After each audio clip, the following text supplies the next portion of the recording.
this has major implications on the future of the Montreal Canadiens as Lane Hutson's extension, the rumors about it continue to swirl, but there's one number that we have recently that shows us very much what his extension will likely be, and it honestly has Habs fans of two minds about it. We gotta bring that up for you guys, outline what his extension will likely look like, but also we have to talk about the first Craig Button mock draft and how they have the Habs scoring a 46-goal winger in this draft, and also a big note on Jeff Gorton as another team reached out to try and bring him in, poach him from the Habs. A bunch of big news to talk about on this episode of Habs Digest, but Jesse, we want to start with Jeff Gorton. Now, this is the funny thing today. The New York Islanders, their situation's gotten chaotic. They land the first overall pick, but there's a lot of controversy over who they should take. Their GM search has had a lot of controversy, and just today, they were rumored to have made contact with Montreal about permission to speak with Jeff Gorton. But Jesse, Pierre LeBrun came in and said the Habs' response is that Jeff Gorton's in Montreal to stay. I find it funny that this is 2 off seasons in a row we're having this conversation. Last time was Columbus. This time is the New York Islanders. What were your thoughts on this? Hey, I don't blame them, but I absolutely love that the Habs came out and basically shut this down very, very quickly. This is Jeff Gorton here saying no to the Islanders here. It's like they're getting a little bit cheeky, right? They get that first overall pick, and then they think that they can have Gorton as well. I'm so happy to see Habs management brass shutting this down so quick. Obviously a testament to the great work that he's done in Montreal and elsewhere. But let's be frank, Josh, like Jeff Gorton is just getting started in Montreal. He knows that he has unfinished work. He stated that he wants to be here through the rebuild to the Stanley Cup contention perennially. Like, he's not going to get out of here once he's seeing his handiwork really starting to come to fruition. He wants to be a part of the ride here.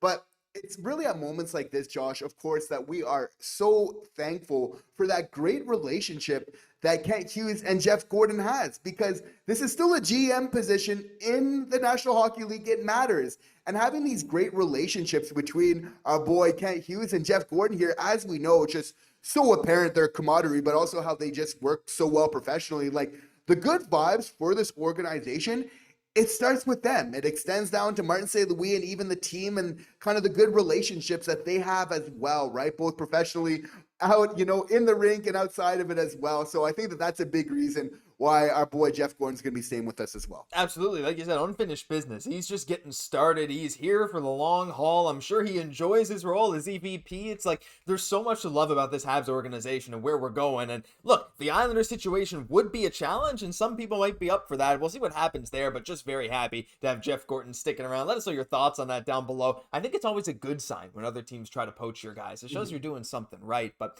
we got to quickly move on, Jesse. We're talking about the future now, and we will be getting into Lane Hutson, the Lane train, just in a few minutes. But we got to start with a recent mock draft. And I'll link it down below so you can go check it out. And this comes from Craig Button. Now, he often has some very interesting mock draft takes. Some great, some bad, sometimes people think. But look, it's always fun to talk about it. Love Craig Button. And here's what he had to say this year.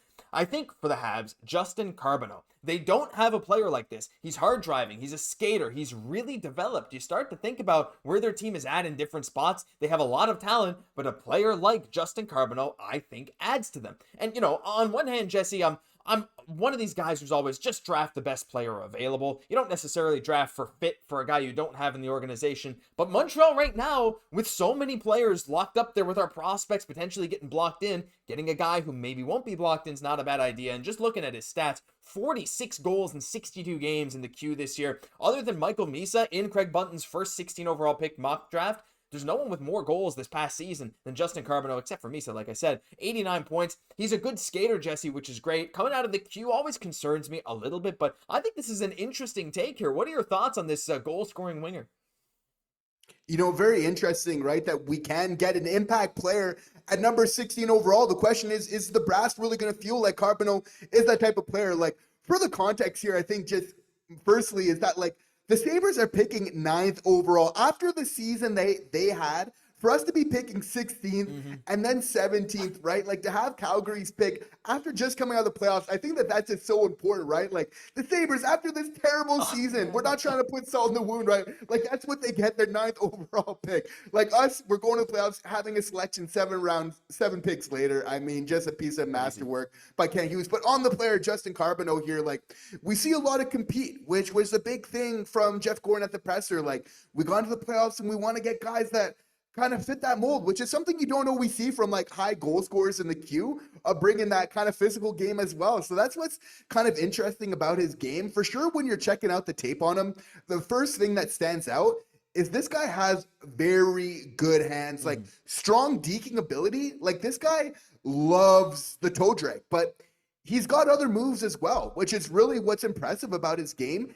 And he skates phenomenally well.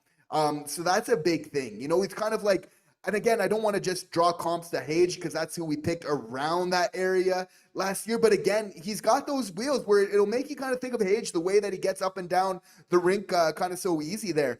So, you know, be interesting to see where they go. We're definitely going to be taking a deeper dive into those kind of picks available. For sure, Kent Hughes and management have been all about picking best player available, and they've done a phenomenal job drafting, you know, so far in their tenure. So I think that says a lot. But I mean, you know, watching the tape on this guy, he's bringing some interesting tools to the table. Absolutely. And, you know, honestly, like for me, there's certain guys that have like super high end upside where like, you know, maybe they're missing one thing, but if they develop it, they could turn into like a superstar. Someone like a Carbonneau, like you look at him at 18 years old, doesn't turn 19 until November, 6'1", 191 is what he's listed at already, which is like bigger than most of the Habs forwards already, right? Like, and again, yeah, you wouldn't make that jump to the Habs right away, but like you're talking NHL ready size, borderline NHL ready skating. You could say actually he really does have that. And again, one of those things is if you don't have that NHL ready skating, no matter how good your goal scoring is, you're probably not going to make it. I mean, look, Joshua Waugh, that's been a knock on him for so long. There's maybe some other things there. He was a 5th round pick, of course, but still. So there's a lot of things that I like about Carbonneau. The size is there, the hard driving ability on the ice, the skating. It's like, they're all good signs, but there's a lot of other players around there. Leave your thoughts on Carbonneau, some other names as well that you would maybe like the Habs to get. I'm still a big Caleb Desnoyers guy. There is no chance he falls to 16, but you never really know, right? He's going to go top 10 for sure. But anyway, that's just one of my guys. But regardless, Jesse, speaking of Desnoyers, look, we have some good defensemen already, and one of them is Lane Hutson. And look, his extension has been a very, very hot topic recently. And of course, with Hutson coming out and saying the other day, look, I hope to extend. It's a special place to play. Having our young core and having guys who are still coming up, I think it's only going to get younger. We're just excited about what the future is going to hold. He spoke about how he's excited to play with the Habs power play with Ivan Demidov. And look, the Lane train is about to leave the station with a big bag of cash. And the big question's been, how much is he going to get? Because that's a serious, not concern for Montreal, but to keep him around, you want to keep him happy. And this I pulled from Montreal Hockey Now. It's a nice place to summarize, at least this piece here, some other deals. Makar, 10.2% of the cap when they sign it. That's what this number is. So like the year the contract comes into effect, what percentage of the cap? Makar's was 10%, Hughes 9%, Power 9.5%, Shabbat 9.1%. For some extra context, Jesse, Suzuki was 9.55%, Caufield was 9.4%. So if we take all those numbers, they use 9.4. I say, why not 9.5? Just use 9.5, slightly below Suzuki, bit above Caufield. His contract would come into effect starting the 26-27 season. Comes in at 9.9 mil. This number does seem like a lot. With the cap going up, Jesse, to a projected $104 million for that year. What are your thoughts on this number for Hutson? I mean, some people are saying do a bridge deal. I think that'd end up costing the Habs a lot more in the long term. I say lock him up 8 years. 8 years, $10 million might be what you have to pay. We don't know, but this sure seems like a solid baseline number to work from. Lock it up. You have to feel like we want to get him long term. It's going to be somewhere in the 9 million, I feel. Yeah. And it's because Lane Hutson is kind of a team guy where he could maybe very well argue for that 10 plus million type of price tag. This guy knows, like, even when he was breaking so many records in the NHL this year, he always cared more about the team game first. Somehow we're just getting phenomenally lucky in terms of the talent and the character, having the cake and eating it too. So I think it'll fall in that 9 million range, even though he could very well be justified to go for more.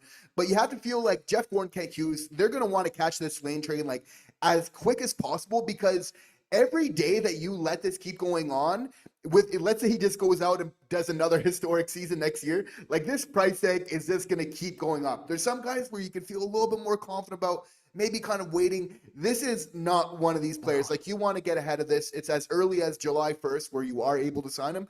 And we wouldn't be surprised to see something not that shortly after, if not even on July 1st. This guy is a Calder finalist.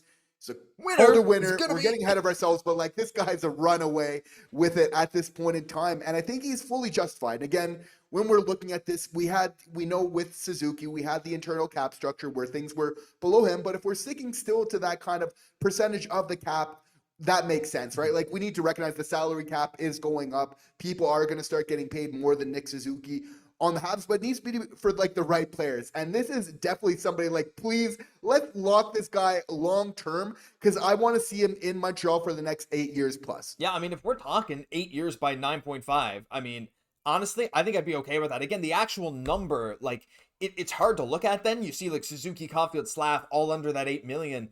And then you just have Hutson way above here. But again, it's about that percentage, right? And again, it'd still be a lower percentage than someone like a Cale Makar. I mean, even if it was 10% of the cap, it'd be 10.4 million, again, in 26, 27, based on the projected. But, like, that wouldn't be crazy, right? Like, because superstar players get that kind of thing. Again, is he going to be as good as Makar? He very well could be, but not a guarantee. You know, there's all these things too, and you never know how he's going to age in the NHL. There's a lot more question marks, but leave your thoughts down below. Is 9.5 to 10 million too much for Lane Hutson? I think I agree with you, Jesse, that he'll probably take something a little bit lower if he really wants to stay here, get closer to those other guys' cap hits. And if that's the case, the Montreal's in for a very, very bright future. But we are anyway, and we're here to keep you up to date on all the latest news every single day. So if you enjoyed this video, hit that free subscribe button down below. We're pushing for 21,000. We really appreciate every one of you that takes time out of your day to watch us here every single day. I'm Josh Gosse, my co-host, Jesse Poirier. We'll catch you in the next one.